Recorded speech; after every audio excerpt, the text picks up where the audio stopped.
그레이스교에서 진행하는 기독교 고전 매일 읽기 프로젝트 에이든 토저의 하나님을 추구함 챕터 7 영혼의 주시 믿음의 주요 또 온전케 하시는 이인 예수를 바라보자.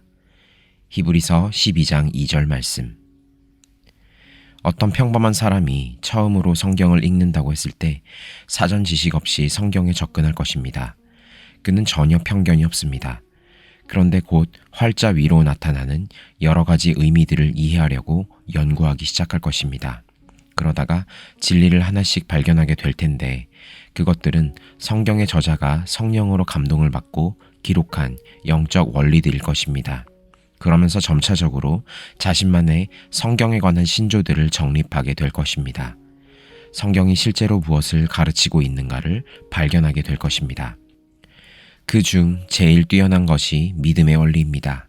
믿음 없이는 하나님을 기쁘시게 하지 못하는 데까지 다다를 수도 있습니다. 믿음 없이는 그 어떤 영적 교제나 생활은 있을 수가 없기 때문입니다.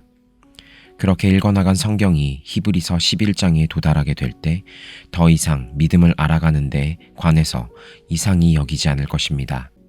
이미 로마서와 갈라디아서에서 사도 바울이 강조한 믿음에 관해 읽었을 것이기 때문입니다. 믿음이 이 정도로 중요하다면 필요 불가결의 요소라면 도대체 이게 왜 중요한 것인가에 대한 의구심을 갖는 것은 지극히 자연스러운 일이겠지요. 그래서 우리는 이 믿음의 본질을 알기 위해 노력해야 합니다.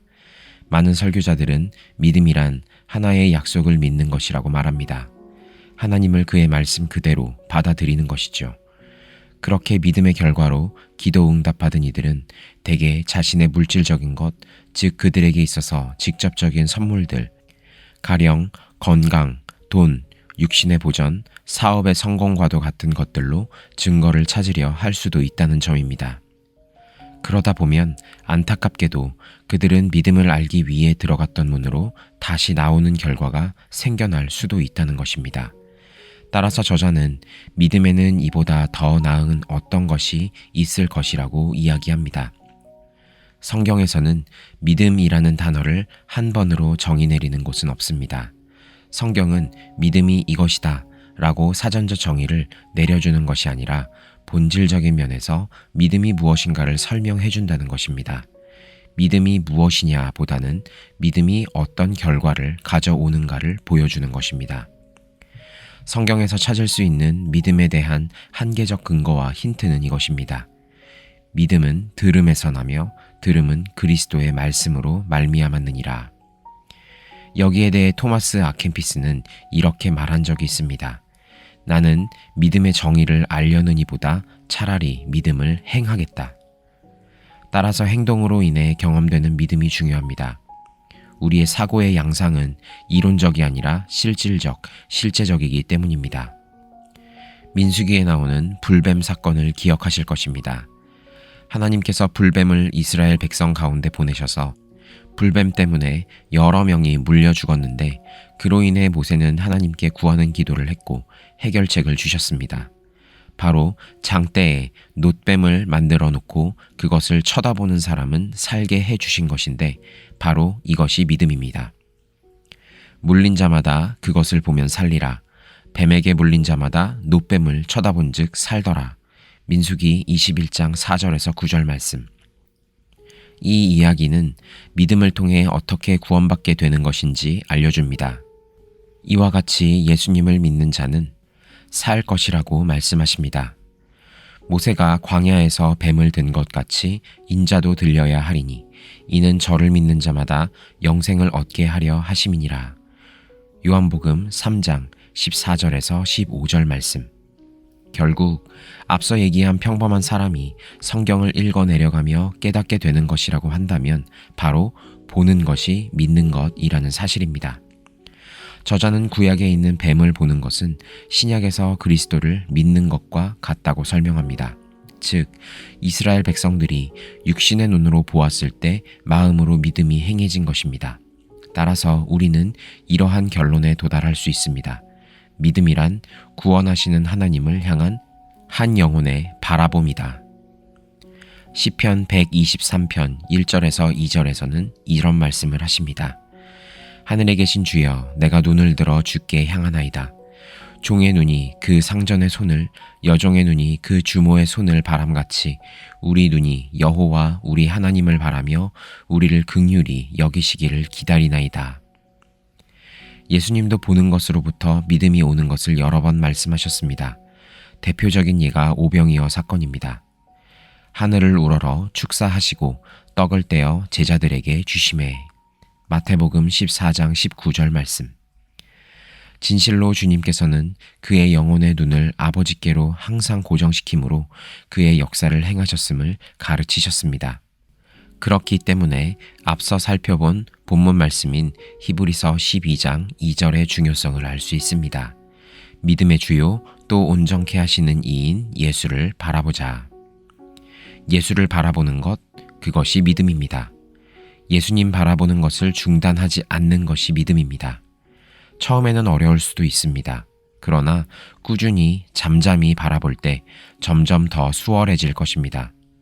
여기에 대해 저자는 예수님을 바라보고야 말리라는 굳은 다짐이 위대한 결정을 만들어낸다고 설명합니다. 따라서 우리가 하나님을 바라보기 시작할 때 나 자신을 바라보는 것을 중지하게 됩니다. 우리는 하나님과 나 자신을 동시에 바라볼 수 없기 때문입니다. 진정한 영적 해방이 이루어지는 것입니다. 이것은 자신을 바라보는 것을 통해 실패를 경험한 사람만이 누릴 수 있는 해방입니다. 하나님을 바라볼 때 자신이 정결케 된다는 것을 경험한 사람들이 알 수 있는 해방입니다. 믿음은 우리 시야의 방향을 돌리는 것입니다. 우리 자신의 시야에서 벗어나 하나님께 초점을 맞추는 것입니다. 그러나 우리에게 죄가 들어온 이상 죄는 주를 바라보는 믿음에서 벗어나 자꾸 나에게 주목하도록 만들 것입니다. 그래서 사탄은 그곳에 불신을 심고 내가 하나님의 보좌 위에 나의 보좌를 두리라 하고 다짐하게 만듭니다. 기억해야 할 것은 우리가 주를 바라보는 것과 같이 주님도 우리를 바라보고 계시다는 것입니다. 저자의 이 표현이 참 아름답습니다. 밖을 향한 영혼의 눈이 안을 보고 계시는 하나님의 눈과 만날 때 천국은 바로 이 땅에서 시작됩니다. 400년 전 쿠사 출신 니콜라우스는 이렇게 고백한 적이 있습니다. 주님의 모든 노력이 저를 향하고 있기에 저의 모든 노력이 주님을 향합니다. 따라서 믿음이란 우리가 단순히 하나님만을 바라보려고 노력하면 되는 것이기 때문에 사실 이것보다 요구사항이 단순한 것도 없습니다. 언제든 행해질 수 있고 어디에서나 행해질 수 있습니다. 침대차에 있든 공장에 있든 부엌에 있든 우리는 주께서 머무시는 성소 안에 같이 있을 수 있습니다.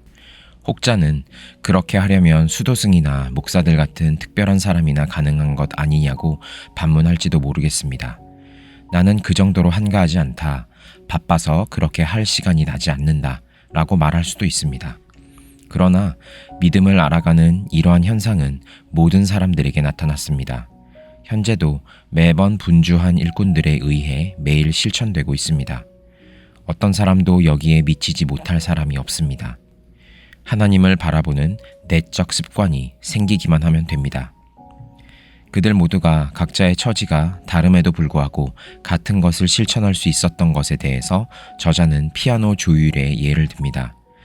100대의 피아노가 조율되었다고 했을 때 그 피아노들은 서로에 맞추어 조율된 것이 아니라 독자적으로 다른 한 기준에 맞추어 조율되어졌기 때문에 100대가 모두 일치할 수 있는 것이라 말합니다. 이와 같이 각자가 그리스도를 바라보는 함께 모인 100명의 그리스도인들도 더 가까운 교제를 위하여 연합 의식을 갖고 그들의 눈을 하나님께로 돌릴 때 서로에게 더 가깝게 되는 것입니다. 내적으로 하나님을 바라보는 습관이 우리 안에서 고정될 때 하나님의 약속과 신약의 분위기를 지킴에 있어 우리는 영적 생활에 더욱 새로운 차원으로 안내될 것입니다.